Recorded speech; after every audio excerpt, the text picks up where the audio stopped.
Всем привет! Вы на канале 88 клубков. Это канал по вязанию. Меня зовут Настя. Сегодня я вяжу большую пляжную сумку из рафии. За счет выбора цвета она очень яркая и необычная. Вяжется изделие от прямоугольного дна. Подробно показываю и рассказываю, как связать прямоугольник. Вяжем переходной ряд к стенкам, для того, чтобы не было угловатости у основания изделия.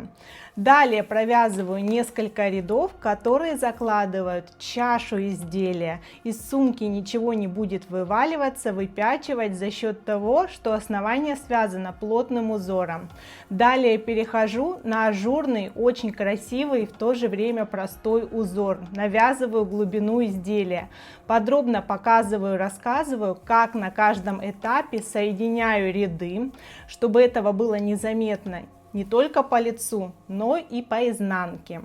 Далее перехожу к завершающему этапу, навязываю таким же точно узором, как и основание сумки, верхнюю часть. Здесь я оставляю отверстие под крепление ручки. Ручки у меня на кнопках, очень здорово и классно смотрятся и просто крепятся. Если хочется чего-то необычного, не хочется вязать ручку или не хватило пряжи, очень классное решение. Сумка будет классно смотреться также из тонкого шнура. Итоговые размеры изделия: 50 сантиметров ширина, полная глубина изделия 42 сантиметра. Сумочка очень объемная, но в то же время легковесная за счет выбора материала. Так как все аккуратно и ровно, и сумка как пляжный вариант, я не стала вшивать подкладку, смотрится очень здорово и эффектно. К этому изделию буду вязать также сумочку, чехол для телефона. Я использую самую простую рафию, намотка по 50 метров в клубке, толщина средняя, прекрасно подойдет любой полиэфирный или хлопковый шнур. Точный расход на мой размер изделия оставляю для вас в описании. Я решила пойти по легкому пути и использовать готовые ручки с очень простым креплением. Они на кнопках держатся крепко и смотрятся очень стильно. Также приготовила сантиметровую ленту. На каждом этапе озвучиваю количество петель, рядов и размеры своего изделия в сантиметрах.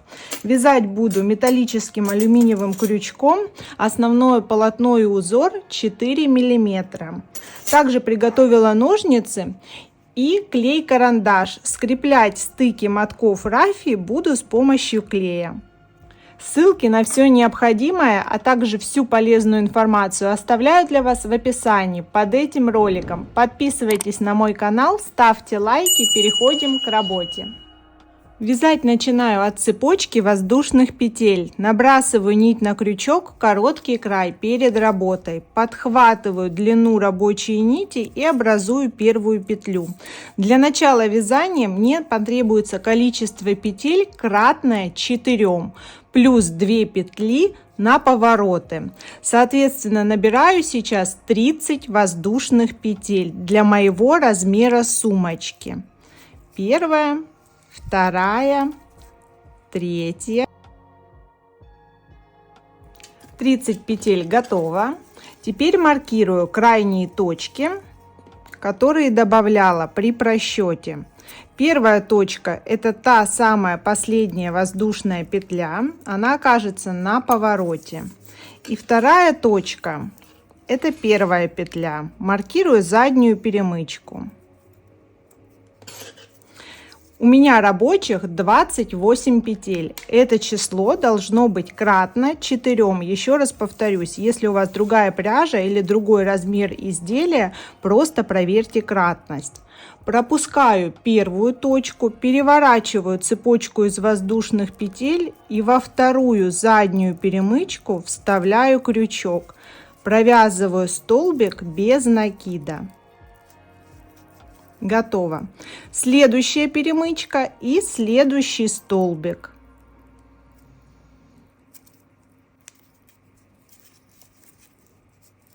Готово. Так, в каждую перемычку провязываю один столбик без накида до маркированной точки. Еще раз повторюсь, в моем ряду 28 точек, значит 28 столбиков. Я подошла к маркеру, удаляю его и в эту последнюю точку провязываю сразу 4 столбика без накида, для того, чтобы повернуть на противоположную сторону. С одной петли вывязано будет 4, соответственно, кратность на повороте 4 у меня сохранится. Готово. Край начала ввязываю в полотно, а крючок по противоположной стороне вставляю за обе дужки кромочной косы в ту же самую точку, из которой выходит столбик по ряду, который шел в зеркальном направлении. Здесь точно так же за обе дужки подхватываю рабочую нить и столбик без накида. Продолжаю вязать до первого маркера. Здесь на повороте я маркирую уже 2 точки. Первая точка — это расстояние между первым и вторым столбиком, провязанное в маркированную точку, и вторая между третьим и четвертым. В этих точках будут вывязываться углы. Донышко будет прямоугольным. Еще раз. В одну точку провязано сразу 4 столбика. Первый маркер между первым и вторым столбиком, второй между третьим и четвертым. Продолжаю вязать до следующей маркированной точки. Я подошла ко второй маркированной точке, удаляю маркер. Это петля подъема. Когда я переходила на вязание первого ряда, эту точку я пропускала. Вот в нее сейчас я провязываю сразу 4 столбика. Кратность 4 петлям у меня продолжает сохраняться по всему кругу вязания. Здесь немножко больше вытягиваю петлю и делаю соединение. Первый столбик ряда здесь, завожу крючок за него и увожу петлю наизнанку. Далее вынимаю крючок, вставляю крючок в соединительную между началом и окончанием ряда. Далее подхватываю уведенную петлю и, подхватывая рабочую нить, формирую первый столбик следующего ряда. Готово. Если просчитать кромочные косы, у меня 64 точки в круг. Здесь я точно так же маркирую 4 петли в одну точку, вставляю первый маркер между первым и вторым столбиком и второй маркер между третьим и четвертым столбиком. Точно так же это будет угловыми точками. Продолжаю вязать столбики без накида. Соединение рядов из ряда в ряд будет аналогичным. Сейчас я вяжу до первого маркера второго ряда. Здесь у меня первая угловая точка. Я удаляю маркер и в эту точку провязываю сразу 3 столбика без накида. Соответственно, у меня добавляется 2 петли. Готово. Теперь возвращаю маркер между первым и вторым столбиком, провязанных в одну точку. Следующая точка у меня свободная. И следующая снова маркированная. Удаляю маркер и в нее провязываю сразу 3 столбика. Таким образом, на каждом повороте у меня будет добавлено по 4 столбика. 2 в одну точку и 2 в другую. Здесь возвращаю маркер между первым и вторым столбиком, провязанных в эту точку. В круг 8 добавлений. Здесь делаю то же самое. Ряд соединяется по аналогии и навязываю необходимое количество рядов. каждый раз переставляя маркеры между первым и вторым столбиком, и на следующий ряд снова в эту точку провязываю по 3 столбика. Так у меня получится аккуратный ровный прямоугольник.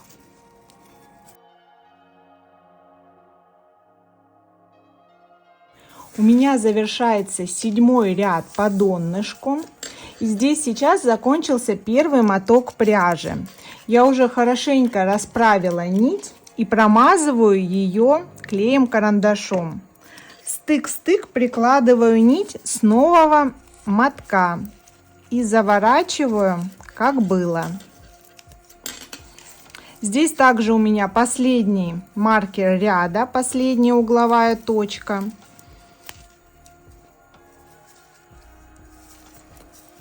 Вынимаю маркер и в эту точку провязываю сразу 3 столбика без накида. Первый, второй, третий. Возвращаю маркер в расстояние между первым и вторым столбиком этой угловой точки. Завершаю ряд и делаю соединение рядов. На данном этапе сумочка уже достаточно хорошего размера, если судить по донышку. Но мне нужна более объемная модель, поэтому я вяжу дальше.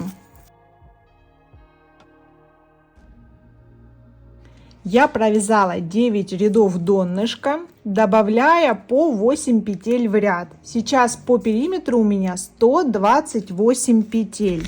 Размеры моего дна 36 сантиметров по длинной стороне и 16 по короткой. Я немного отпарила свою заготовку с помощью утюга с функцией пара, так как в готовом изделии отпарить дно будет сложнее. И стенки я тоже буду отпаривать поэтапно, так мне гораздо удобней. Сейчас я буду вязать переходной ряд. Не хочу, чтобы у основания изделия были ярко выражены углы, поэтому сейчас я буду провязывать ряд в угловых точках, делая только по одному добавлению. То есть здесь провязываю 2 столбика без накида, здесь, здесь и здесь соответственно. В круг только 4 добавления вместо 8. Продолжаю 10-й ряд у меня с 4 добавками, по одной в каждой угловой точке. У меня первая угловая точка, маркер можно уже удалить, и в эту точку я провязываю только 2 столбика. Первый, второй. Далее двигаюсь к следующему маркеру.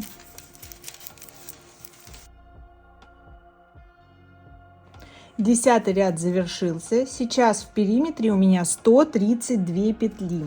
Кратность четверки выдержана. Размер донышка 37 сантиметров на 17 вместе с переходным рядом. Здесь уголки уже немножко стали подкручиваться и переходить на стенки. Сейчас я навязываю стенками чашу сумки тем же самым узором, чтобы основание сумки было плотным и не потребовалось сшивать подкладку. Сейчас я вяжу ряд за рядом, и не меняется количество петель у меня в каждом следующем ряду. Добавлений нигде не делаю. Вот 132 петли у меня исходные, столько я и навязываю из ряда в ряд. Ну, примерно глубина мне потребуется около 6-7 сантиметров.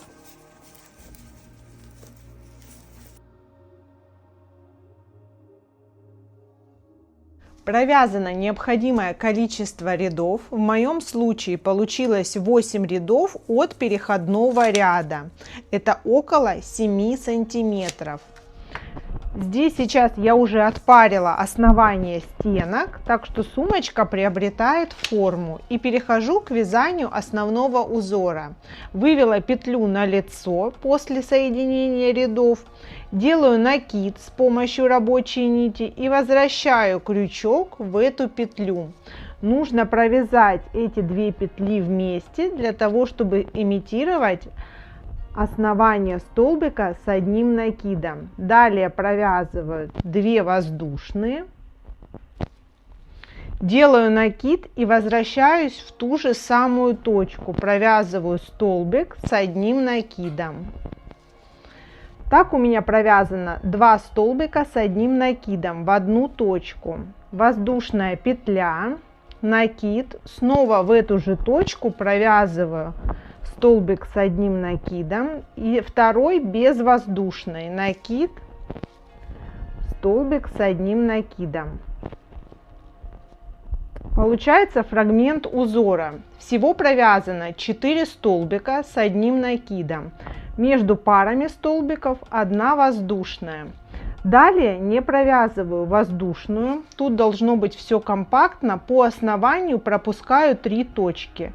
1, 2, 3. В четвертую снова накид, столбик с одним накидом.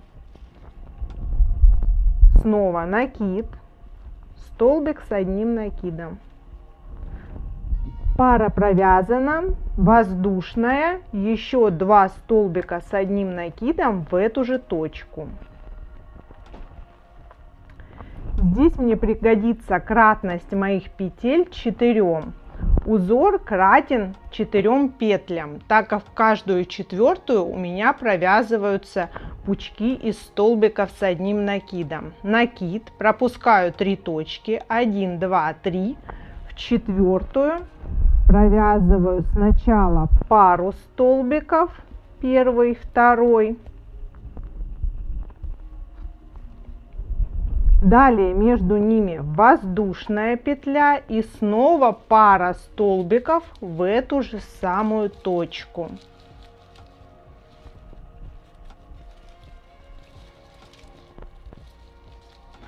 Получаются пучки по 4 столбика, но между парами окошко закладывает точку провязывания на следующий ряд. Так вяжу пучки по кругу до конца ряда.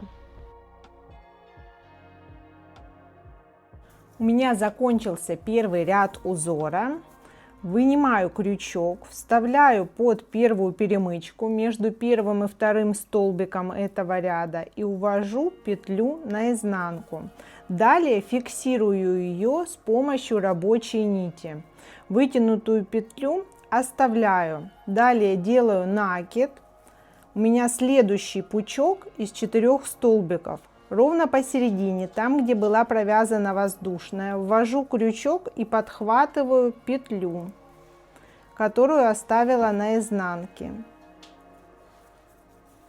И с помощью рабочей нити провязываю петлю вместе с той петлей, которая уже на крючке. Получается основание столбика следующего ряда. Провязываю еще 2 воздушные.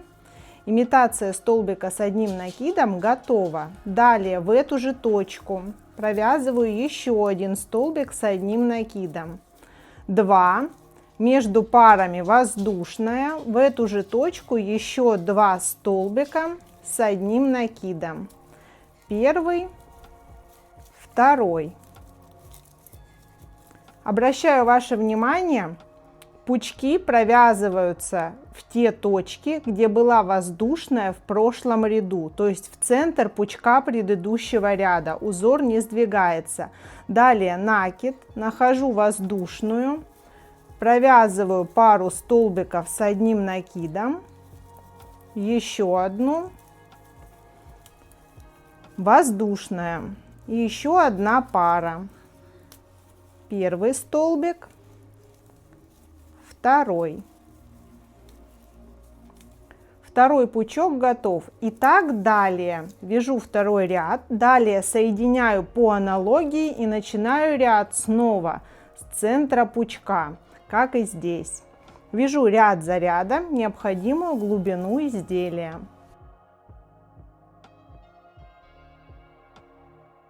У меня провязано 11 рядов узора. Напоминаю, отпариваю изделие поэтапно. Эта часть изделия уже отпарена, прекрасно держит форму, и этой глубины мне уже достаточно, так как здесь навяжется глубина из столбиков без накида. То есть точно такой же узор, как у основания, будет поверху. На них же и будет крепиться ручка. Там будут вывязаны прорези под крепление моей ручки.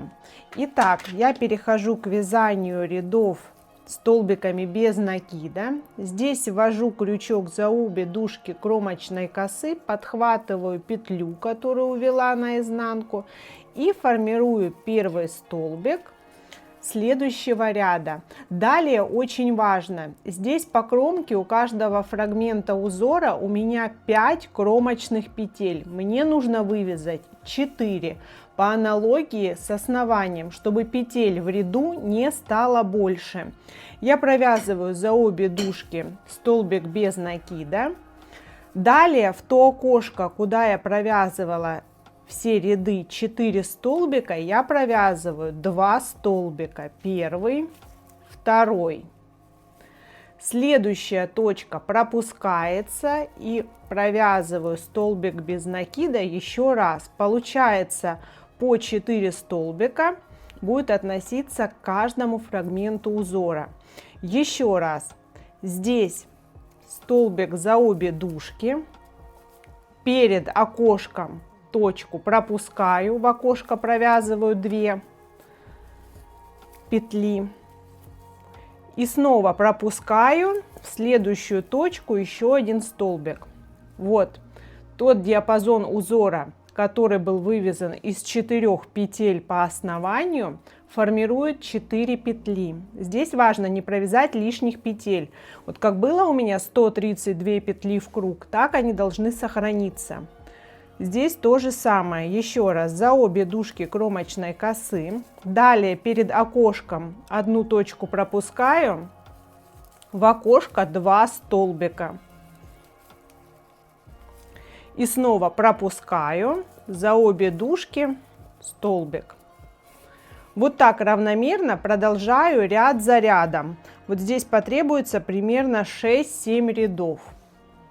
Но мне еще нужно будет провязать прорези, поэтому не спешу. За 3 ряда до окончания буду провязывать, пропускать точки для крепления ручек.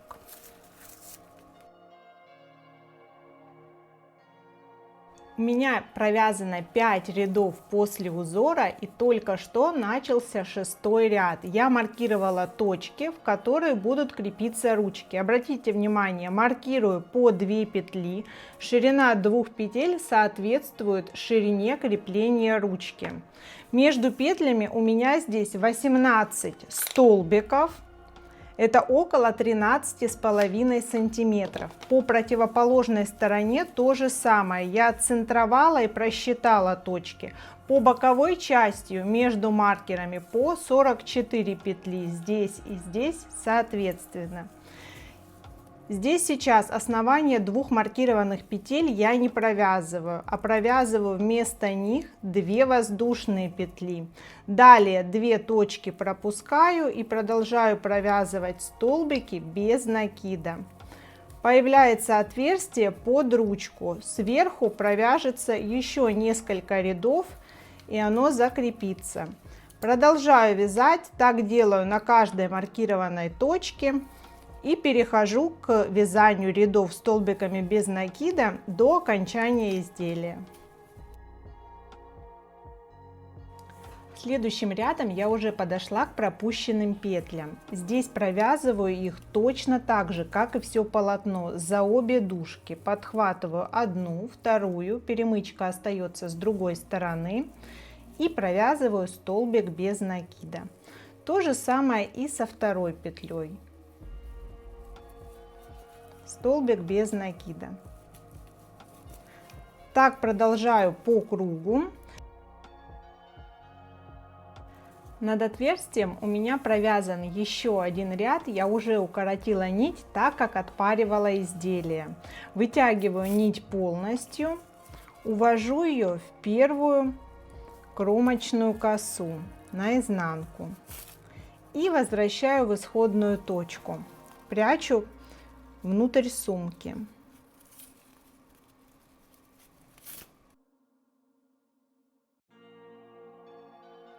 На мое изделие ушло почти 9 мотков рафии. Напоминаю, мои мотки были по 50 грамм.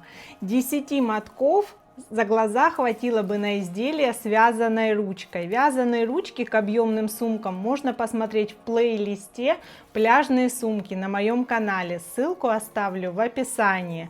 А мне этого моточка хватит на чехол для телефона, и сумочки будут смотреться набором. Очень здорово и стильно. Итоговые размеры моего изделия: ширина 50 сантиметров, эффективная глубина 30 до дна и 38 вместе с донышком. Сумочка очень легкая, невесомая и вместительная. Мне очень нравится, что сюда не требуется подкладка. Сумка аккуратная, не видно по изнанке шва, которыми соединялись ряды. Все однородно и очень лаконично. Все необходимые ссылки для вас оставляю в описании под этим роликом. Подписывайтесь на мой канал и ставьте лайки. Всем пока!